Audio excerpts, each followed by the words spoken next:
raha rahampirenena mizotra makany amin'ny korotana.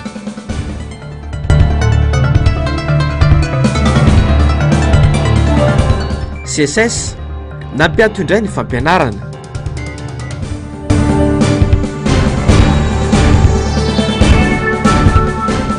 Andoha mandry seza niosondrany arabe tsy oladimy lavony bala. Manoatra ny araba tompoko lasy sy tompoko vavy ho antsika rehetra manaraka indray ny fahitalavitry ny MBS amin'ity hariva ity. Tonga soenao atao anatin'ny fotoana ny fampirahalaam-bavao manasana ampanajana sy ampitiavana tenako anaraka ny vavao hatramin'ny farany. Very asina ny fifidianana eto Madagasikara ho ny KMF Konoe raha naneho ny heviny mahalona ny fifidianana izay nataony 14 Novambra lasa teo iny. Iny fifidianana iny no nahitana tahambany indrindra tamin'izay fifidianana rehetra nisy teto Madagasikara. Angom-baovao nataony Jessica Miray sy Mathieu Pressy. Birao fandatsaham-bato eny amin'ny 77 no nanaovan'ny KMF Konoe fanaraha-maso nandritra ny fifidianana ny 14 Novambra lasa teo. Betsaka ny tsy fahatomombanana hita nandritry ny androm-pifidianana iny. Isan'izany ny fahitana fa nisy valopy lehibe misy ny valim-pifidianana avy amina fokotany vitsivitsy no tsy nihety tonga teo amin'ny SRMV. Teo ihany koa ny fitaranana voaray mikasika ny tsy nandray ny tambi-karamany. Nisy tamin'ny mpanara-maso ny fifidianana ihany koa no tsy nahazo niditra ny birao fandatsaham-bato na dia ara-dalàna azy izany. Tsy karitra ihany koa ny KMF Konoe fa tsy voady ilay antsoina hoe principe de gel de la liste. Satria hita fa mbola nisy nitovana ny listra ny 15 Novambra. Iray andro mialoha ny fifidianana. Mampametra-panontaniana ihany koa anefa ny mikasika ny mahamaika ny seny amoaka ny valim-pifidianana izay kasaina ataony 14 Novambra izao. Ny lalàna nefa ny mametra fa manana 5 andro ny SRMV anangona ny voka-pifidianana. 7 andro kosa ho an'ny seny ampitahana ny vokatra. Ary 9 andro ho an'ny fitsarana avy momba ny lalam-pandrenana. Le 24 no amoaka ny vokatra vonjomaika ny seny. Ny fanontaniana tonga ty aminay dia hoe fa nahoana no 24 satria ny 16 tsika nanao fifidianana 5 andro ny tokony iasan'ny SRMV zany hoe 17, 18, 19, 20, 21 raha ohatra ka marina ny fanisako. Donc le 22 zany na le 21 miala avy any amin'ny toerana misy azy ohatra hoe ataontsika hoe miala avy any aiza re Maintrano miala avy any Maintrano ilay izy de tongeto tsy maninana ambiasa hélicoptère tongeto zany le 22 ny avy any Morondava zao raha miala le 22 de tongeto le 22 alina dia zay zany no raisiny seny ilay pli 23 zany seny de va ho vita ny 24 000 satria raha lanja ara-dalàna n'ilay fifidianana zany hoe le valeur juridique de ilay le PV physique no kirakira io no marina io no profo fa tsy le PV scanner na le PV nalaina sary ireny fandohana profo fotsiny fa raha ny famakina azy dia ny atao hoe profo de le PV original zay ity iny zany tokony iasan'ny seny ka somary mafy matanjaka ihany angamba le seny raha anatin'ny andro anankiray izy na 2 andro no ahitan'ireo PV zay 24 000 mahery mampametra-panontaniana ary anjarany tsirairay no mety anjarany zareo koa moa ny anazavo hoe ahoana marina tena fomba fiasany tao anatin'le izy nefa ny lalàna nanome azy 7 andro fa inona re no amaika aorinan'io mbola manome ny ACC 7 andro ny lalàna fa inona no amaika. Ity fifidianana filoham-pirenena ity ihany koa no nanana tahambany indrindra teto Madagasikara. Ny tany amin'ny renivohim-paritra no tsy naharisika indrindra tamin'ny fifidianana. Arakaraky ny mahalavitra ny renivohitra nefa no mampitombo ny herin'ny sefokotany satria mbola betsaka amin'izy ireny no mandray ny baiko avy amin'ny mpanao politika na ny mpitondra fanjakana raha araky ny tatry ny KMF Konoe hatrany. Raha izao anefa ny zava-misy tsy misy afa-tsy lalana roa ihany no tsy maintsy izora ny fanjakana. Amin'ny zava-misy toa zao dia mihevitra ny fikambanana fa lalana roa lehibe no lalana ivoana ananana fanjakana ijoro legitime na fifampidiriana erivelona eto amin'ny firenena mba hiaraka andoha amin'ireo fomba hitondrana ny firenena ka ilala amin'ny korotana na fampiasana ilay filoham-pirenena lany herisetra. Zay ihany ny lalana hitanay fa ivoana amin'izao. Na misy ny fikaonandoha fifampiresahana io moa safidy io, na ilay faharesaresany fandraisana anjara dia hoterena ho any fampandrosoana amin'ny alalan'ny fampiasana herisetra. Rehefa miteny herisetra zay dia haitsika ny fampiasana amin'ny hery zay eo ampelatana amin'ny foloandaha. Fampitovy amin'ny tsy misy ny fifidianana nataony 9 Novambra lasa teo ho ny fanaokevitry ny olom-pirenena sendra ny mpanao gazetinay androany. Fifidianana natao tery vaimanta tsy mangarara fa natao letrezana ampandaniana vazana natao ambiletra ampy zay ny fanjanahana natao tamin'ny malagasy tsy mila etim-bazaha intsony ny firenena. Miandry toromarika avy amin'ireo mpitarika ho fanohizana ny tolona ireo olom-pirenena mba hiseny ny fifidianana madio sy mangarara ary ekeny rehetra. Ando miaratina sy mbola afa-tsara. Kisarisary-pifidianana, fifidianana letrezana, tsy mangarara no natao teto. Misy olona ny endrika alabato sy fifidianana olona sy ny safidiny. Osika entina ampandaniana vazaha no atao. Tsy azo ekena intsony hoy ireo olom-pirenena niverena ny fanjanahana indray izay efa nanaovany mahery fo ny firenena tany aloha ny Viverniainy. Fifidianana madio andraisan'ny rehetra anjaraka hitondra fanovana eto amin'ny firenena no takiny. Tsy manaraka ny lalam-pandrenana le article 42 iny zao le tokony manozom-pirenena malagasy fotsiny tsy manaika an'izany ny olom-pirenena tsy manaika an'izany olom-pirenena ka dia hita fa fifidianana feno osika fifidianana efa vita meloa fa saritsary ny fotsiny natao ranja miverina ty foana ny 2009-2018 tsy milamina ny fiainam-pirenena isamy izy ihany ny mahazo tombontsoa fa tsy tonga ty amin'ny vahoaka efa naturalisé nangataka an'le nationalité français de alony gasy nitondra gasy be dia be reo manam-pahaizana tsy very olo-mangitsika malagasy aloha gasy ray gasy reny nitondra fa tsy manaiko zanahana fanondroandray ny malagasy. Talohan'ny fifidianana dia natsona daholo ny vahoaka madinidinika tato ambany atsimo tao ambany andrefana na nasaina nitondra saritapaka na saritapaka ary valava dia tapahana dia nitondra kara-panondro dia nanaovana natao fanekena tao hoe misy karatra ny zaraina andraisam-bola tamin'ny talohan'ny fifidianana iny. Ny zavatra nahagaga tamin'ny fifidianana dia ny andro mihitsy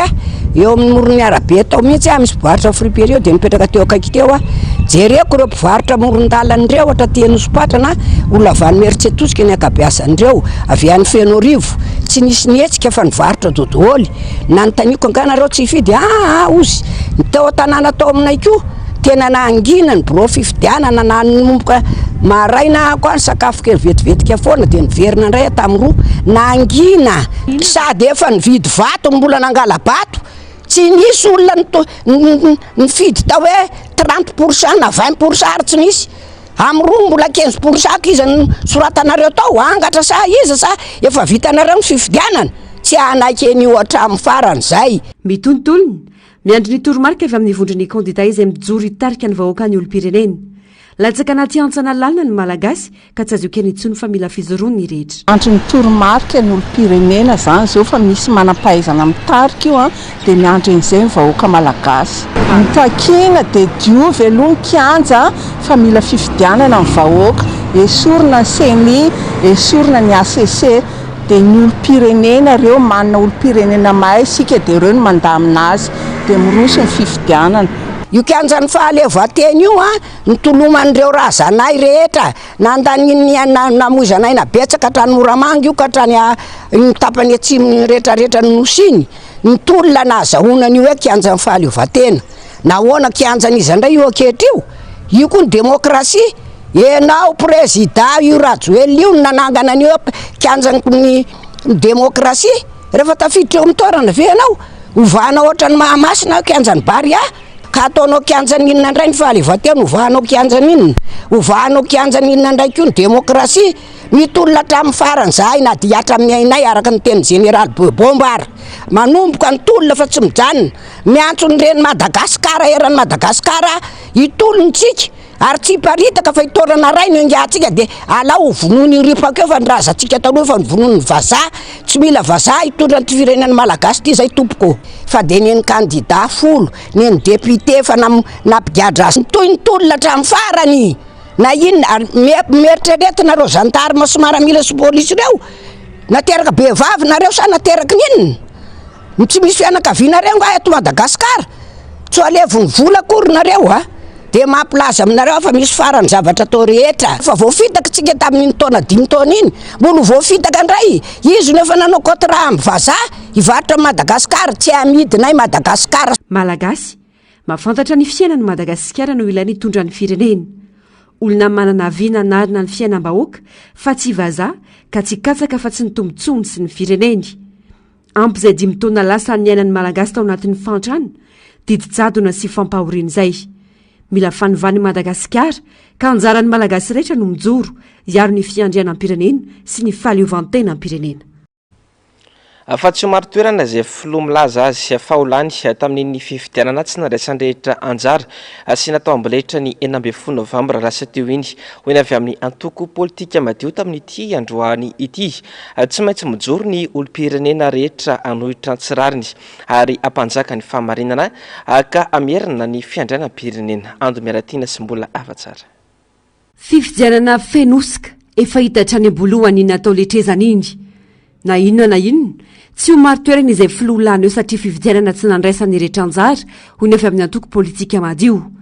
tsy vita nefa fifidianana maloto fa mbola nisy fifidianana olona ihany koa ny heverintra rehefa hoe manara-dalàna iny fifidianana iny fa nefa raha eo amin'ny lafiny hoe légitimité no jerena de mandresy aloha ny légitimité satria tena maro anisa tsy nandray anjara tamin'ny fifidianana iny raha tamin'ny fotoanan'ny 16 novembre zao a de ohatran'ny tanàna maty eraky Madagasikara tena vitsikely a le olona hoe nandeha mividy mety hoe olona voavidy na hoe olona voavitaka no nandeha nandray anjara tamin'ny resaka fifidianana iny ka mila mampiomana an'izay hoe nilaza fa hoe lany eo zany itsika malagasy hoe mety isy ane zany de désobéissance civile tahaka zany foana e ary tsy zany hoe tsy ho tsara toerana mihitsy zany le milaza hoe ho lany eo amin'io fotoana io satria mandritra nino anda manaraka iny satria tsy ny vahoaka maro anisa no nankasitraka anazy lisitra fenosika nampiasaina nentina nangalaram-bato tsy fifidianana hovaniny atoram-bola izao tsy maintsy mitonotonona ametrarina fifidianana madio sy mangarahara akisaka ny HCC atsangana ny CES foanana ny CNI raha vao io gouvernement mpanongam-panjakana io ary tsy mila vazaha tsy mila olona tsy manana zoam-pirenena malagasy ho candidat ho filoham-pirenena nisy olona tsy mizaka ny zoam-pirenena malagasy anankiroa be zao candidat ao anatiny tamin'ny fifidianana iny dikan'izany zany tsy nekenay mihitsy zany dikan'izany zany raha mbola tsy tratra izay tanjon'izay de mitoy foana zany nytolona tsy ho maro-potitra daholy tsy hipetraka amin'ny lony intsony zany ny fifidianana izay mandeha manaraka eo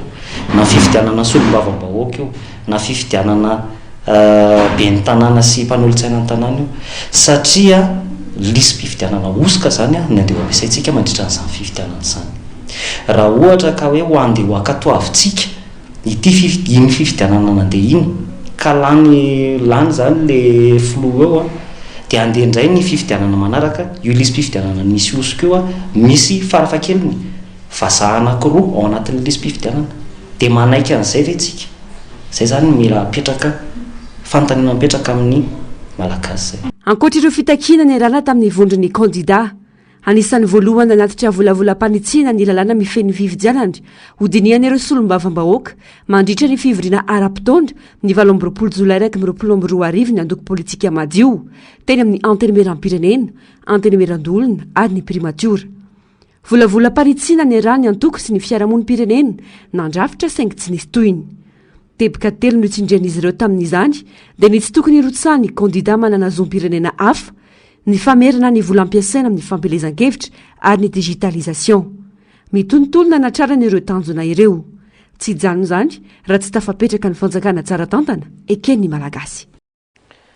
fa efa iaraha-malala izany hafaran'izany hoe tolom-bahoaka izany eto Madagasikara ho ny mpamakafaka ny raharam-pirenena Randria Amsata Roger raha tsy roso amin'ny fifampidiniana ny ankolafika rehetra misy eto Madagasikara indrindra izay mini manao be marenina dia sahirana ary hitondra any amin'ny korotana izany tsy anan-danja ary tsy ho maro toerana naovinanaoviana fitondrana olany eo raha ilay tapavitrina ny mpifidy no jerena ho ihany fanazavany raha nyresaka tamin'ny avitra Sonabe sy Tahirinena.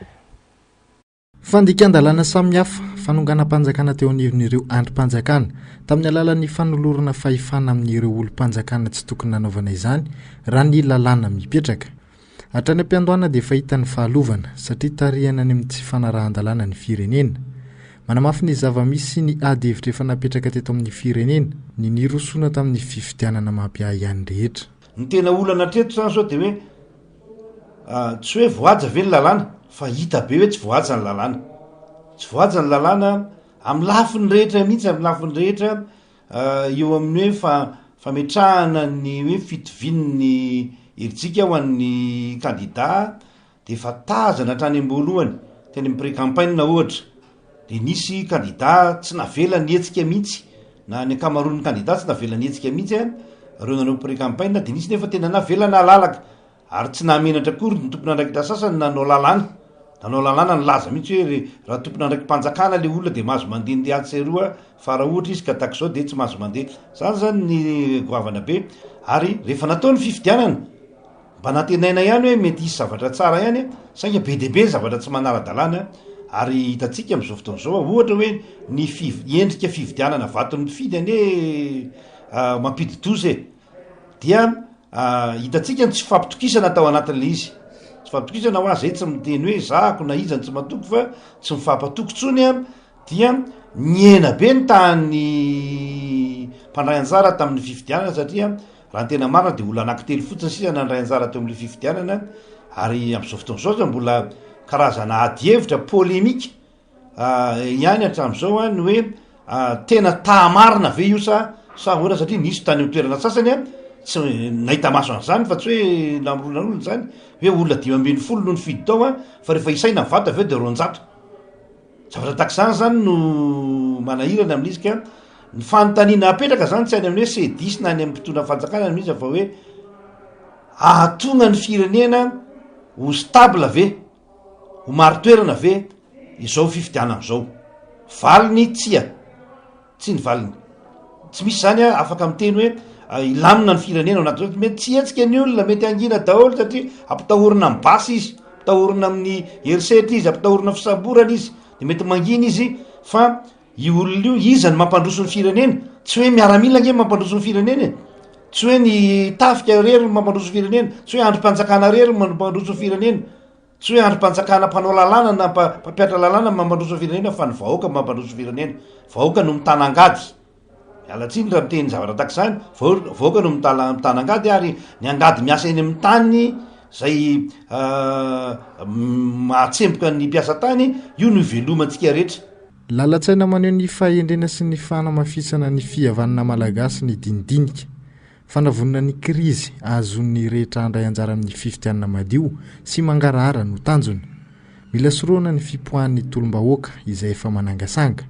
apetraka ny ampo ijerenany mahasony rehetra. Fa raha ohatra ka mbola resahana hoe demokrasia, mbola resahana ny hoe ny manjaka vahoaka, ny vahoaka ny tompon'ny fahefana ary alaina any ihany ny fahefana tsy misy fanjakana tafapetraka amina toejavatra tahaka izao iainantsika izao. Ny fahendrena ary tena fahendrena ny manaiky resaka na iza io zany tsy misy hoe rehetra ihany tokony anaiky resaka fa tokony anaiky resaka ny rehetra. Ary inona moa ny zavatra mampiavaka antsika malagasy? Ny mampiavaka antsika nge dia ny fihavanana io fihavanana io zany tokony atao mateviny io ary io ny tokony resahana tsara ahoana ny fihavanana, mahary tsara fihavanana ve zao zavatra misy zao sa manaratsy ny fihavanana sa vao mainka mampitombo ny lonilony eo amin'ny fiarahamonina zay fantatsika fa misy fiatraikany goavana eo amin'ny toe-karena zany ka tena zava-dehibe fampirisihana alohan'ny amoahana zay lazaina fa voka-pifidianana io de tokony fampiresaka ary tokony fandamina hoe inona ny tena tokony hoe atao a ny tsara indrindra nke de manao fifidianana ekeniny rehetra manao fifidianana ekeniny rehetra manao fifidianana zay ombonana ao anaty fihavanana tsy misy fanararotana ao anaty fitondrana tsy mitanila fa mitady zany rehefa mienjandroy de tsy maintsy tapaka ihany ary efa tapaka io tady io a mila makalesonytsika tamy zavatra nitranga teto amin'ny firenena fa teto amin'ny firenena teto ny nisy foana ny ady zay natrehana ary na de tsy tena hoe ady hoe guerre civile na hoe ady nitafika sy ny rehetra aza dia ady ny antsona n'ireny zavatra reny tri tamin'ny taona 72 anke nisy fifanenjena teto hoe ny mpitolona nanenjika ny force de sécurité tam'izany fotoana zany ny FRS force républicain de sécurité isan'izany tetra Madagasikara ary hitatsika ny tamin'ny raharahany 91 nisan'ireny resaka rezepy sy ny rehetra reny ary tamin'ny 2002 tsika tsy nisy an'ireny hoe nitsangana ny zanadambo de nisy an'zao eraka Madagasikara nisy olona ny antahapaladi nisy olona voatifitra civil voatifitra etsetera ny 2009 moa de fantatsika hoe faty olona ny kararana erak'ireo le tranombarotra zay may ary hitatsika maso zany zavatra zany ny ankoatrany hoe fandorom-pananana sy ny hoe ady anatrehny ka iza ny maniry iverenany zany sanatria tsy misy maniry iverenany zany fa io zany rehefa tena hoe hitady ny tombontsoa ny firenena dia ana fahendrena ary ny tena fahendrena dia miresaka pitonina miresaka pirahalaina ary tena mitady hoe inona no tombontsoa an'ny firenena ao anatin'izao fa tsy hoe tombontsoa natoko akory na tombontsoa an'olo tokana fa nyresaka hoe atoko politika nge sy ny fanaovana politika dia moyen fomba hoentina manasolo firenena fa tsy hoe hoentina mangorokarena na hoe manapatra fahefana am'izay lafomba vao ny politika izay hatrany mahita sy miaina ny fahasaranana ny vehivavy tsy magaka noho izany raha izy ireo no sasy vonina hiady sy hitolona ho an'ny firenena hoy ny mpahay fiarahamonina Iarjona Christian raha niresaka tamin'ny mpanao gazetinay androany miantraika mivantana amin'ny vehivavy ireo tolona samihafa ao atokantrano ka izay no mahatonga azy ireo mandray andraikitra feno amin'ny fiainam-pirenena avitra Sondrabe sy Tahirinena. Vehivavy no maro anisa amin'ireo milahatra mitaky ny tambimbidin'ny vatom-pifidianana eny amin'ireo QGTGV manerana nosy. Mbola vehivavy ihany koa no maro anisa amin'ny mandray anjara amin'ny tolona narenana ny fiandrianam-pirenena dia ny hetsika fotsy. Izy ireo manko no miaina mivantana sy mizaka ny fahasairana nateraka ny olan'ny politika sy ekonomika lalovan'ny firenena. Raha misy ohatra ao anatin'ny fiainana tokantrano zao ny lehilahy mandeha mitady vola mety mahita volana izy meny andramatoa fa ny lehilahy mety tsy de mahatsikaritra ary tsy de miraharaha loatra hoe inona zavatra tsy ampy inona zavatra mety tsy misy inona mety olana tena mianjady ao anatin'ny fiainana tokantrano satria lehilahy mety hoe mandeha any fandehanana any izy de any de fa mahafapo azy zavatra ataony any fa ny vehivavy zay tena mitatitra sy maino anatin'ny tokantrano mahita le olana marobe mianjady amin'ny fiainana tokantrano indrindrindrena amin'ny fiainana andavanandro amin'ny lafiny anankiray aloha zany de azo zaraina roa le izy ao aloha lafiny anankiray azo lazaina hoe tena marefo satria vokatrilay olana vahana zay mety hoe mety tsy vaky loha koa rangah de lasa izy ny tena mamaly olana de lasa miteraka an'ilay toetra mety marefo zay anyka rehefa tena tereny olana matsy de indraindray ary mety tsy tompony tena intsony amin'ny fanatanterahana zavatra anankiray ka rehefa mety ahitana zavatra mety ahitana zay vahaolana zay de ataon'le izy tsy mahagaga raha ohatra ka voatarika aby amina resaka politika le reny amin'izao fotoana zao sy ny vehivavy satria izy zany tena mety azo lazaina hoe mamany olana mianjady amin'ny fiainana andavanandro indrindra ao anatin'ny fiainana tokantrano zay zany mety antony anankiray faharoa koa ainareo tsara fa mibetsaka nge raha ohatra ka tena amin'ny lafiny ara-piarahamonina misy tokoa amin'ireo vehivavy reo tena tsy fidinoazy no mandeha sanatry an'izany mivaryteny fa vokatrizay le olana mianjady sy le zava-misy zay de voatery izy tsy maintsy miditra amin'ireny sehatrasa ireny satria ireny mety ahitana hoe vola amany olana misy mantsy amin'izy ireny hoe nilozany rangaha izy de izy mamela an'izany de voatery tsy maintsy safiditra amin'izay zavatra zay le manana hery sy finiavana kokoa ny vehivavy raha ireo tolona isatsokajiny amin'izao no jerena maneho ny hery sy ny toetsaina ambony ananan'ny vehivavy ny tranga rehetra manana ny fahalemeny ihany ny lehilahy raha oharina amin'ny fijoroana ataon'ireo sokajian'ny malagasy vao fanaka malemy mazava ho azy fa ny fironan'ny vehivavy no arahany ao an-tokantrano noho izany manana anjara lehibe ny vehivavy amin'ny safidy rehetra ataony ny reniny tena mifanena matetika amin'ny zanaka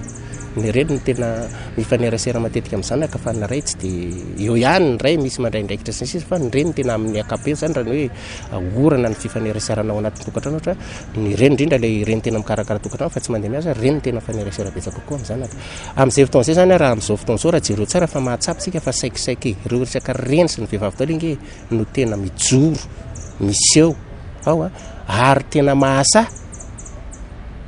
mitaky amin'izao fotoana izao hoe fa maninona izy ny mahasa ohatra zany lehilahy indraindray rehefa mandeha ny lacrymogène sy sisa tsy maro mba mitsotsika any fa misy vehivavy tena mahasa mijoro ary tsy metsika mihitsy izy fa tena atriany eo hoe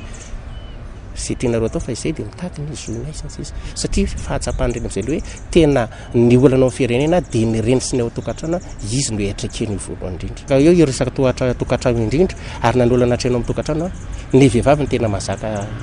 mahafisaina kokoa afaka mamany olana amin'izay fotoana izay no itsika lehilahy raha fahitako azy aloha fomba fijeriko zany zay fa amin'izao fotoana izay vokatr'izay dia tsy mahagaga raha tena hoe mahatsapa le reny tena potika ampidiriko ny resaka raha-pirenena mihitsy ndresaka hoe potika le firenena ama hoe firenena satria haitsika tsara fa ny fotena avy amin'ny firenena zany dia avy amin'ny hoe reny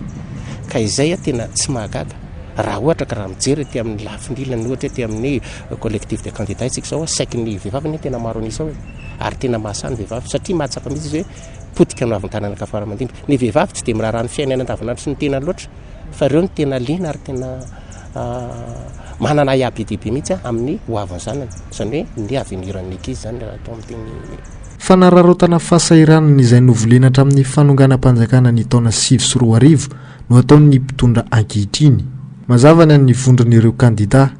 mila mijoro sy miadiny rehetra ho fanavotana ireo mpiray tandrazana izay lalaovin'ireo mpitondra fanjakana amin'ny vola sy ny fanambazana kojakoja tsy mahavita ataony iray akory anatanteraka fanompom-pivavahana etsy amin'ny FGKM Analakely arahina fanateram-boninkazo eny amin'ny tsangam-baton'ny Mahery Fo etsy Ambojatovo ny fikambanan'ny vehivavy avy amin'ny antokotima ny HVM ary ny MMM ho fiombonam-po sy fiaraha-miory amin'ny falasan'ny Bezara Virginie nay ny Nidoni no lavin'ny prefektura Antananarivo nefa ny fangatana izy ireo anatanteraka izany ho amin'ny andron'ny rahampitso tsy empotra amin'ny fanampahan-kevina nefa ny vehivavy na eo aza izany efa anao etsika ho fahatsiarovana sy fanomezam-boninahitra farany ity Mahery Fo ny firenena ity atrany ando miaratina sy mbola afa-tsara anao akanjo fotsy anatitra fehizam-boninkazo etsy amin'ny tsangam-baton'ny Mahery Fo etsy Ambojatovo ialohavan'ny fanompom-pivavahana ny fikambanan'ireo vehivavy avy amin'ny antokotima HVM MMM Rahampitso etsika ho fiombonam-po ho fiara-miora amin'ny fahalasana ny Nidoni io fanateram-boninkazo io no lavin'ny prefet anefa izany no nitoetra raha misy ankehitriny raha ny voarakitry ny taratasy fampahafantarana nataony dia tena maneho ny alaherinay tanteraka satria tsy afaka izay mba hoe anao izay zavatra hitanay amina lasana ny Nidoni izay vehivavy Mahery Fo teto amin'ny firenena ny tolona nokadraina mandra-pahafaty dia eto izay dia malay satria nisy ny fangatana nataonay andro amaly tany amin'ny prefet hoe anatitra voninkazo izay eo amin'ny fasany eo Ambojatovo eo amin'ny tsangambato zany Mahery Fo efa dia nolavina zany ny fangatana satria tsy azo atao no mamorimory olona amin'izao andro ny fifidianana izao tsy afaka manao ninina zany izay dia eto izay dia tena mahalahery satria fahoriana ange ty tsy hoe fifaliana na hoe anao inona izay fa tena hoe anatitra voninkazo mba hoentinay zany mba hoe izay tsy afaka makany nosy Belleville satria noho ny alaviran-dalana fa akanjo fotsy sy voninkazo no hoentinay amin'io fotoana io dia eto zany izay dia malambara aminareo mpanao gazety hoe tsy misy mihitsy zany eto amin'ity firenena ity ny tena hoe fahazahoana maneho hevitra na tsy maneho hevitra fa mirahina amin'ny resaka hoe fahoriana tsy misy idirany etsika politika fa fanehoana firaisan-kina no atao kanefa fanakatsakanana sady no misy tsy emotra ny vehivavy na eo azy izany efa fanapaha-kevitra tapaka ny anay fa dia eto zany izay mbola ho ataonay amin'ny fotoana sosokevitra nataony zareo zany hoe any am-piangonana zany no atao le fiarahana mivavaka zany no fahatserovana anazy dia avy eo misy solitera mandeha manatitra voninkazo. Ny tena zavatra tianay dia hitan'izao tontolo izao fa misy vehivavy mijoro manohatra n'izany zavatra izany mba hoe hiara iory amin'ny namany vehivavy mitovy aminazy renim-pianakaviana maty tany Ampigadrana. Dia somary tena mampiakatra amin'ny feo anay izany izay vehivavy satria vao manomboka ve ity zavatra ity dia efa ohatran'izao sahady. Tsy resaka hoe hetsika fotsiny na hetsika inona fa ilay izy izany tena hoe fahoriana ity fiarahana mihory. Tsisy resaka mihitsy hoe hetsika fotsiny andeha anao hidina an-dalambe izay dia hitarika ny olona indray andeha anao grevy ohatra, tsy izay satria ny hetsika fotsiny nge manana mpitarika azy. Ireo izany fa izay rehetrarehetra izany ny foto-kevitray dia hoe amin'ny mahavehivavy renim-pianakaviana anay ny tena antony anaovanay an'izao zavatra ty tena malahery izay hitanay nge ny tolona nataony nidonia tena hitanay. Miantso ny vehivavy rehetra izy ireo iompo ary anohana ity hetsika rahampitso ity. Miangavy izany mba iraisaina hiaraka aminay izay manana foa indrindritsika vehivavy rehetra fa hita mihitsy izany manomboka sahady ny jadony satria tsy afaka manana fahalalana ny hevitra tsontsika izany eto amin'ity firenena ity dia miantso an'ireo vehivavy rehetra izay hiaraka iompoko aminay raha pitso amin'ny 1.20 eo Ambohijatovo eo amin'ny Tsangambata. Anomboka amin'ny 1.20 ora atoandro ny fanompom-pivavahana etsy amin'ny FJKM Analakely arahiny fanateram-boninkazo ho mariky ny fiombonam-po sy fanomezam-boninahitra any Nidonia etsy Ambohijatovo. Manomana hetsika andraisan'ny rehetra anjara izany hoe ireo olom-pirenena malagasy miaraka amin'ireo rehetra mitady fiovana sy fifidianana madio sy andraisan'ny rehetra anjara ny hetsiky ny olom-pirenena miaro ny safidy sy ny tombontsoany maro raha ny fanambarana navoakan'izy ireo tamin'ity androany ity. Hetsika ahitana ireo ray aman-dreny ara-drazana avy amin'ny lafy valonosy sendikany mpiasa fiarahamonim-pirenena ny mpino rehetra kristiana sy ny silamo ny mpianatra ary ireo fivonana maro samihafa. Hetsika ho fiarovana ny safidy sy ny tombontsoany maro anisa ho fitakina ny fametrahana ny fahamarinana eto amin'ny tany sy ny fanjakana malagasy. Mitaky izy ireo ny tsy maintsy amerenana ny fifidianana filoham-pirenena natao amboletra iny ary fifidianana tena marina madio andraisan'ny rehetra anjara mangarara ary ekeny rehetra takiny izy ireo ihany koa nisy ny dinika isapatra mba atongavana amin'ny fifanarahana nasionaly ahafahana mandrindra ny fifidianana ao anatin'ny fahamarinana. Nisy ny hetsika nokasain'izy ireo natao tamin'ity androany ity ary itoy manerana nosy mandra-patonga amin'izany tanjona izany. Miantso sy mampandresa ady ny olom-pirenena malagasy rehetra izy ireo fa isy hetsika goavana manerana nosy rahampitso alarby anasana ny vahoaka malagasy rehetra tsisy ankanavaka sy ny mpanampahefana rehetra. Miangavy ny tafika izy ireo ampitsahatra ny fampiasan-kery sy ny fampiasana hery famiretana amin'ny vahoaka. Miantso ny mpitsara ihany koa izy ireo mba anatsahatra ny fanagadrana sy fisamborana olona amin'ny tsirariny ho fiarovana ny tombontsoany olombitsy. Fantantara ny fomba nisamborana azy ireo sy ny antony samborana azy ireo ny olona izay nisamborana nandritra ny hetsika fotsy tamin'ny sabotsy 2 Novambra lasa teo. Sahalazany marina tao anatin'ny fandarana angaredona avokoa izy rehetra ireo ka andeha rahaitsika avetrany fitantarany zavanisy izay iamrindra tsara ny Manoran'Andry Malala. Samy tsy nisy nalala ny antony nisamborana azy ireo olona nisamborana nandritra ny hetsika fotsy indrindra fa ny hetsika tamin'ny sabotsy 2 Novambra lasa teo. Toy ity raim-pianakaviana ity nanoloana ny trano foninana izy nisamborana ary notarohana noho ny avy eo raha ny fitantarany. Dia efa niariva avokoa za ireo vao voasambotra fa tsy tamin'ny fotoana izay tena nisehon'ny asa kory asa hoe inona ny antony. Ho anahako izany dia voasambotra teo tsy azo tafo teo akaiky ny tranoko. Teo akaiky ny tranoko any voasambotra dia nisy raha namana anankiray moa teo any ka hipetraka teo dia voatondro zahay. Mariako aloha izay ny zavatra hitako dia izaho rehefa voasambotra za moa avy dia tsy namaly fa le raha namana anankiray efa maninona no samborina zanga nanao inona ozy izy tonga dia vono moka no nahazo azy. Za no nahita an'izany dia za moa nampidirana tao anaty kabinina somary aingaikaingana ny fampidirana nisy ihany ny vono tao aoriana tao fa ilay raha namana anankiray no tena vo mafy izy ary tsy teo ihany fa tao ambony tao koa izy dia henoko fa tena miaritra ny mafy le raha namana. de misy ihany koa fa ny tena tiako fitinina zany fa ho avy eo moa zany namana samilaza ireo rehetra voasambotro ireo a de tsy teny andravoangy sady tsy teny en petite vitesse mety misy antony ve mety hoe aty ve no mangingina ahafahana misambotra asa fa de teny aloha zay ny voasambotra zay ny fanamariana farany de hoe gaga rehefa voasambotra aloha hoe fa manina voasambotra fa rehefa tonga tany afiadanana moa de ny vakina teo ny chef d'inculpation ny fiampangana zany de hoe nanao herisetra tamin'ny zandary nanao herisetra tamin'ny zandary nanompa zandary namaky barazy de somary gaga atao tena gaga mihitsy hoe zany ve moa no zavatra natriana moa de gaga teo moa zany zay toy zany akoa ity rem-pianakaviana iray ity tsy fantamazava tena antony zay ny samborana azy nandeza avy eo a tonga tao amin'ny gendarme zany teo am'izay avao gaga hoe fa maninona ny fiampanganana no hoe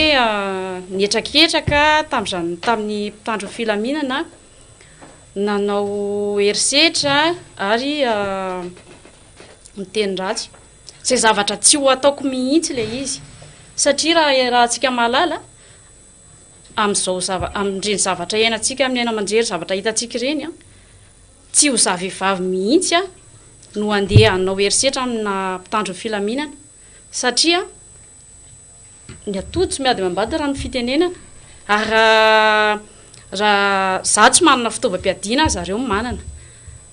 raha ny fampanganana aloha zany hatreto tsy zava-patatro ary laviko tanteraka mihitsy hoe fa maninona no zay zany mbola fanontaniana mipetraka hoe inona le antony tsy aivona fanampiakatra ny raharaha eny anivon'ny ambaratonga ambony ireo olona no samborina tsy ara-dalàna ireo ka toy ny tsy misy atreto ny didim-pitsaranana sazy miantona azon'izy ireo raha ny fanazavana naton'ny SSS indray ny fampianarana eny amin'ny université io ny tapaka nandritra ny fivorian'ny SSS sampana Antananarivo androany tetsy akatso no ny ramatahora hanapahana ny karamany sasantsasany amin'ny mpampianatra mpikaroka ny mpikaroka mpampianatra no antony ity fampiatona ny fampianarana manomboka androany ity fanadidina nataony Jessica Miray sy Madio Prince ny enjany indray nitady eo amin'ny SSS sampana Antananarivo sy ny fanjakana na dia efa teo azan'ny fiapetra no raisy ny SSS ny zoma lasa teo fa iverina indray ny fampianarana izy ireo ka mita ny taom-pianarana dia niemitra tamin'ny fanapahany indray androany notapahan'ny fanjakana mantsy ny karamany mpitarika sasantsasany eo amin'ny SSS sampana Antananarivo araka ny fanambarana izay nataon'ny SSS ny alahady ariva lasa teo nanome fiampitona ny fanjakana araka izany ny SSS andoavana io karama tapaka io hatramin'ny omaly tamin'ny 10:00 tsy nivala nefa izay ka tapaka androany ary tahorin'ny fivoriam-ben'ny SSS fampitsahatra ny fampianarana indray izy ireo manomboka rahampitso de raha zareo tokoa ny fampitahorana satria nisy tamin'ireo namanay no tapaka karama tsy vitsy izy ireo anankitelo ary zay zavatra zay mahazo an'zareo de mahazo anay fa indrindrandrindra moa tsy eto anivon'ny syndicat ihany no hiaran'izay zavatra zay fa ao anatin'ny corps ny mpampianatra amin'ny ambaratonga ambony mihitsy no kitikitihana ka dia taitra izahay ary nampiseho ny firaisakiny tapaka ary ny arahany be sy ny maro nanaiky satria araka ny fanapahan-kevitra tamin'ny zoma dia ny hoe hiverina mpianatsika ary amarana ny tao-pianarana ho tombontsoan'ireo ankizy malagasy maro tokoa ny nanaiky ary dia efa nivonina ny fandinika arakaraka ny sampam-pampianarana maro nefa moa indrisy fa dia tsy nenona ny etaeta fa ny tanterana ka dia ohatrany hoe ny SSS indraindray miverina fanapahan-keviny omeny ny gouvernement teteza mita ny fanapahan-kevitra de avy eo indray averiny any amin'ny sénateur sy fantatra hoe voafidy ara-dalàna sa tsy voafidy ka dia tonga koa ny mpampianatra koa de mba niteny hoe raha zay zavatra nitapahana zay ny verenany de ohatrany tsy mipetraka tsony le teny hoe tsy azo ivalozana ny fanapahan-kevitra fa de ivalozana tokoa fa de araky ny fanapahan-kevitry ny fivoriana assemblée générale teo de mijanona indray ny fampianarana. Miantso ny firaisan-kina ny mpampianatra rehetra ihany koa ny sezay sy ho an'izay efa nandray ny fampianarana nanomboka omaly. Efa nisy tamin'ireo mpianatra ny nanomboka ny fanadinana omaly,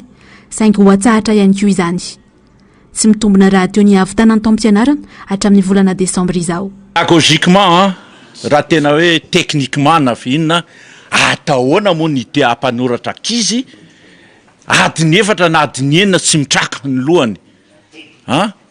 na hoe mba misy ihany koa mata teknika tsy ho vita io raha tena hoe kalitao fampianarana ara-dalàna ety amin'ny ambaratonga ambony zay mitondra ny endriky ny fampianarana eto Madagasikara amin'ireo filaharany université any ivelany. Zay nataontsika hoe misy fenitra, misy norma tsy maintsy azaina. Itenenina fotsiny tsy maintsy fitaina amin'izao sarotra be zany. Sika nge manan'olona manam-pahaizana. Mba tsy hiteny aho hoe miala tsiny amin'izay tandrifin'izay tsy maninona. Fa anisany misy olona anankiray taty amin'ny université Madagasikara hoe nahazo concours mondial na fampianarana ray maty taranja anankiray. Midika zany fa ty université ny Madagasikara ty ambony de ambony ny avon'ny lentany sy ny fahaizany. Mpampianatra pikaroka mpampianatra miisa 3 no fantatra fa tapaka karamo. Fantatra ihany koa izao fa voantso eny amin'ny sampana ady aloka bevavy eny fiadanana ny filohan'ny CSS sampana Antananarivo, Samy Grégoire, Ravelo Irina. Vavao ny trangam-piarahamonina indray niosondrany arabe edy milany sarotra fanamina miaramila kanefa voalaza hoe jiolahy no laviny mpitandro filaminana teny Andohanimandro seza tamin'ny mitatao vovonana teo. Toy ny fikarohana ireo jiolahy roa tafaporitsaka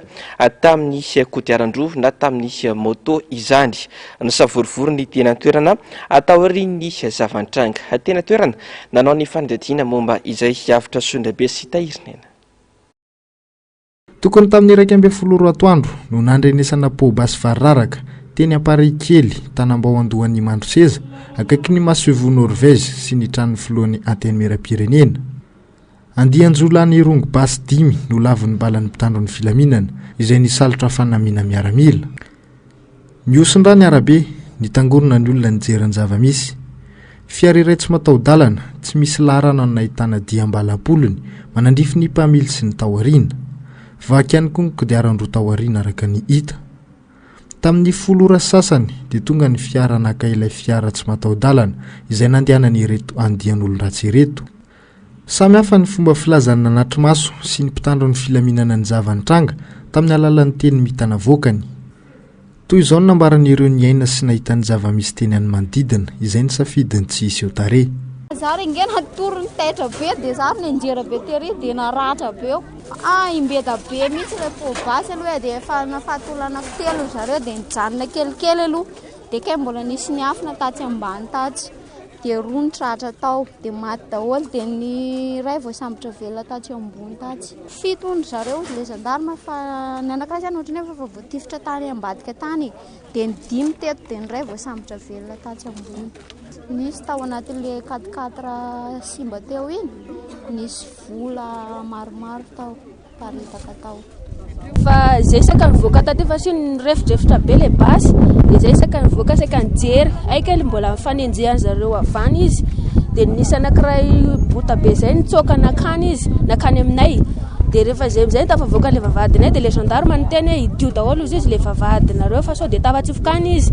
Dia izy mihazakazaka moramora kely ihany izy dia rehefa tonga tao aloha tao izy dia eo amizay izy nitifirin'ilay gendarme dia maty. Dia avy eo izy mbola velona ihany izy dia niteneny zareo hoe mbola velona dia farany vonoiny taperiny mihitsy ny ainy le anankiray bota be iny. Tokony tamin'ny 12 sasany teo eo. Tena naharitra adiny ray mihitsy ny ara teo. Famptifatra dia nisy anankiray amin'izay tsy hita, lazay zareo fa tsy hita dia fampitadiavana teo le vavahadinay ary daholo dia tsy hita izy dia lazay zareo fa nidina kany amin'ny ranony kopa dia ay tsy tany fa tato amin'ilay trano anankiray tato izy dia tao izy nitifirin zareo dia hitany ihany dia zay le izy fa tsy fantatro hoe inona ny antony zaiko. Fatainareo an'ilay zolahy nitondra fitaovam-piadiana sa izy aloha tsy nitondra aloha le anankiray nitanay maso nitsoka nakany aminay fa fatorany zareo mifatotra ny tanany anankiroa dia mitsoaka izy dia tenen'ilay gendarme hoe mijanona dia izy sy nijanona dia farany amin'izay izy atsofoka tao amin'ilay ambadikin'ilay vavahadinay tao izy dia tao amin'izay izy vao nananina ny tifirin'ilay gendarme dia rehefa tonga tany amin'izay izy dia farany taperiny zareo ny aio zany hoe asamybelona zany izy dia efa mivoron'ny zareo izy aloha raha araky ny fijerevanay anazy nitsoaka mihitsiny izy fa izy fa sain'ilay gendarme anankiroa hoe mijanona dia izy tsy mety mijanona fa nitsoaka ihany izy efa izy tsy mihazakazaka mafy be dia aveo tanàna voafatotra dia tena tsy miakanjo mihitsy ny ara izy zany hoe lavo daholo zany le rehetrarehetra reo raha tsisy hoe nety zareo verina tena maty daholo tsisy nitafavoaka tety mihitsy endry zareo fa dia tety ihany izy dia maty ny zareo daholo 10 lehilahy daholo anankiray anankiroa aloha ny tonga dia voatifitra dia nidaboka tety amin'ny arabe teta dia le anankiray nihazakazaka anakany ambany dia le anankiray tsy hita mihitsy ny nanakaiza dia avy eo ny tadiaviny zareo dia hita ihany izy fa tena tsisy tafavoaka velona teo zareo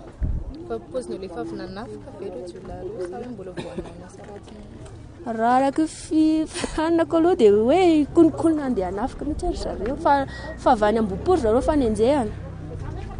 dia nakaty avy any Ambohipo mihitsy ny lalany zareo dia avany izy narano gendarme avany daholo zareo. Raha ny teny miampitana voaka ny mpitandro ny filaminana kosa dia namaly-tivitra ireto jiolahy ireto ary sarina teny amin'izy ireo basy nanaovana izay fanafiana izay. Efa mandeha ihany koa ny fikarohana izay mety ho tompon'ilay fiara 4x4 raha tsy mataho-dalana nentin'ny ireto olon-dratsy ireto nanaovana ny asa ratsy. Olon-dratsy roa hafa tafapritsaka tamin'ny fifanjevona ihany koa no karohana amin'izao fotoana izao araka ny fampitam-baovao hatrany. Vava makasika ny toekarena tsy mitsambo totongana ny sandany ariary mitaha amin'ny vola vahiny hatramin'ny farantaona 2024 ny totongana 12.7 isanjato ny lanjany ariary mitaha amin'ny dolara. Tsy fisina politika pampandrosoana no antony voalohany raha nambarana pahitoekarena iray niresaka tamin'ny Jessica Miray sy Mathieu Prince. Ny totongana hatrany amin'ny 2.7 isanjato ny sandany ariary mitaha amin'ny dolara tao anatin'ny taona 2024. Raha manodidina ny 9.703 ariary ny iray dolara ny desambra 2024 dia lasa 2.704 ariary izany ny desambra 2024 ary 7.704 ariary amin'izao. Izany hoe verlands hatrany amin'ny 5.5 eo amin'ny isan'ny ariary mitaha amin'ny dolara. Ny totongana ihany koa ny sandany ariary mitaha amin'ny euro ny hatrany amin'ny 5.4 isanjato. Raha manodidina ny 7.704 ariary ny iray euro ny farantaona 2024 tafiakatra 7.704 ariary izany amin'izao. Miankina betsaka amin'ny fifanakalozana iraisampirenena ny sandany ariary. Firenena mpanafatra i Madagasikara fa tsy firenena mpanondrana. Tsy misy raha teo ny politika pampandrosoana napetraky ny fitondrana tao anatin'ny 5 taona farany teo. Zay foana moa mampalahelo ny fitondram-panjakana teo aloha teo tena tsy ameny asiny mihitsy zany atao indikateur zany ary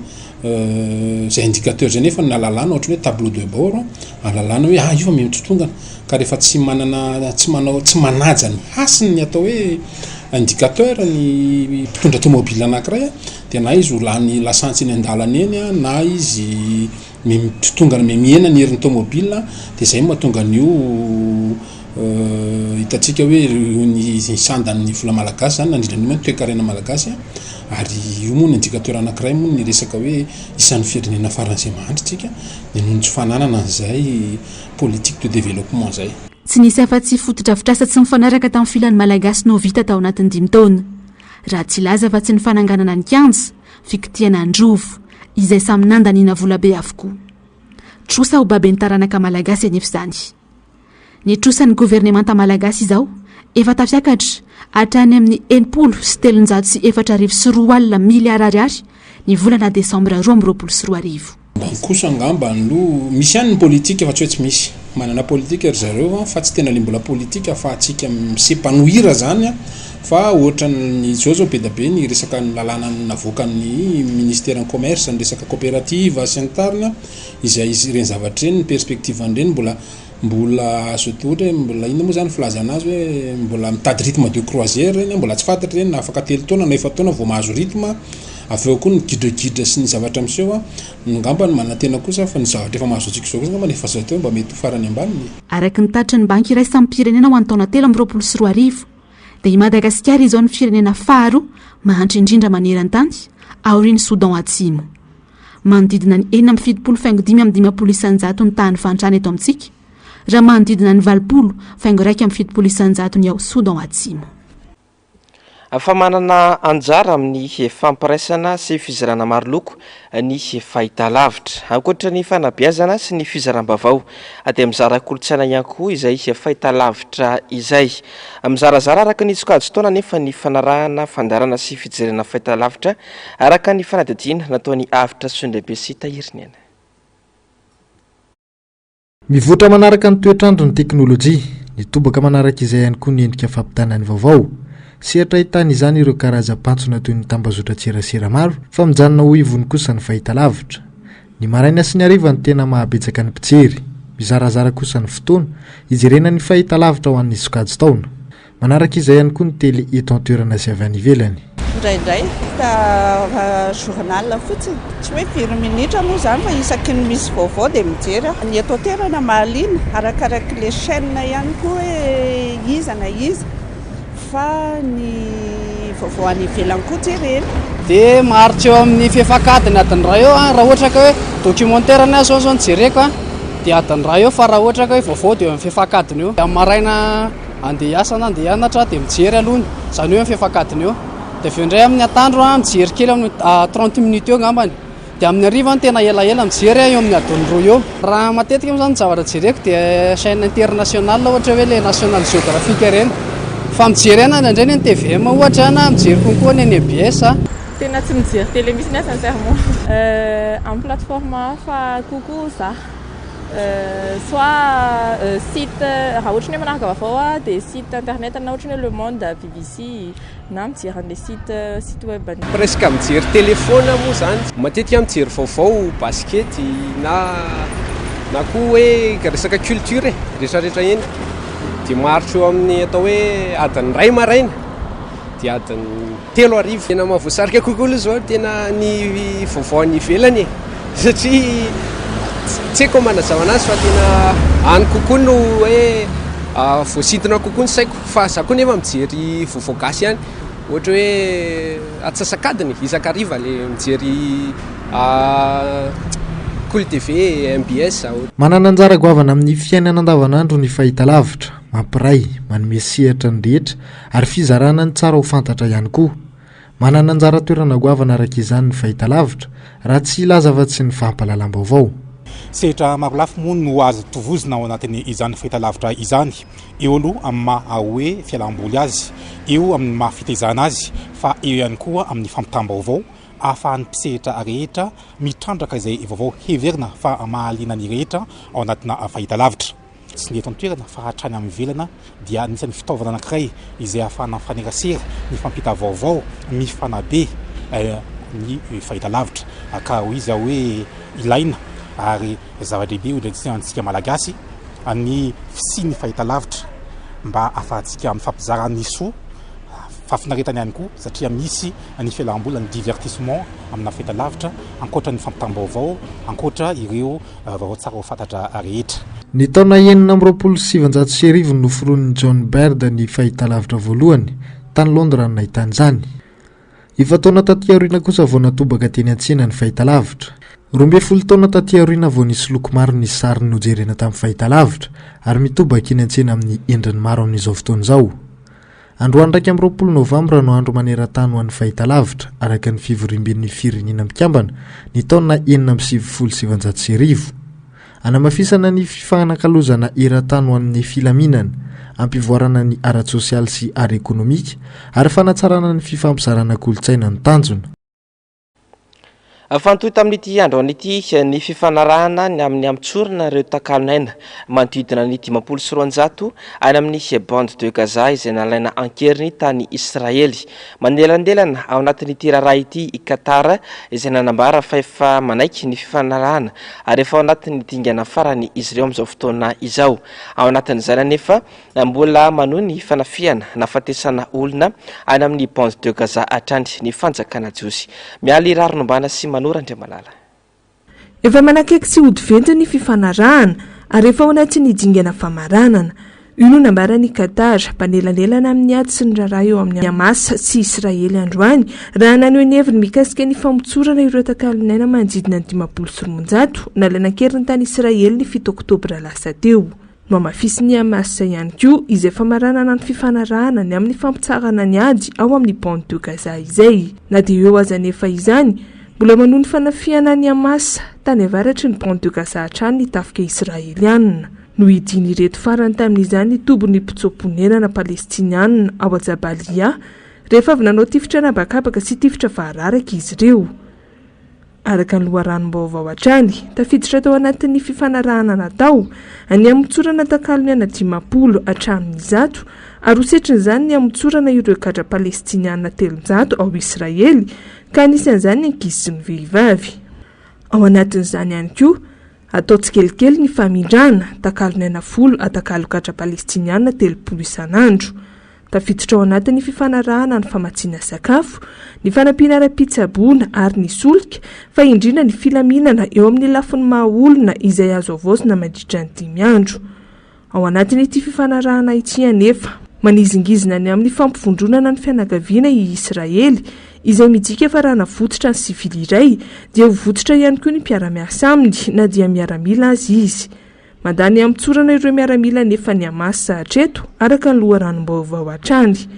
Raha ny voalaza, anisan'ireo filoham-panjakana handray anjara amin'ny fivoriana ampitaindavitra ataon'ireo firenena vao misondrotra mivondrona ao anatin'ny BRICS mikasika ny ady ao a Gaza androany talata ny filoham-pirenena Rosiana Vladimir Poutine.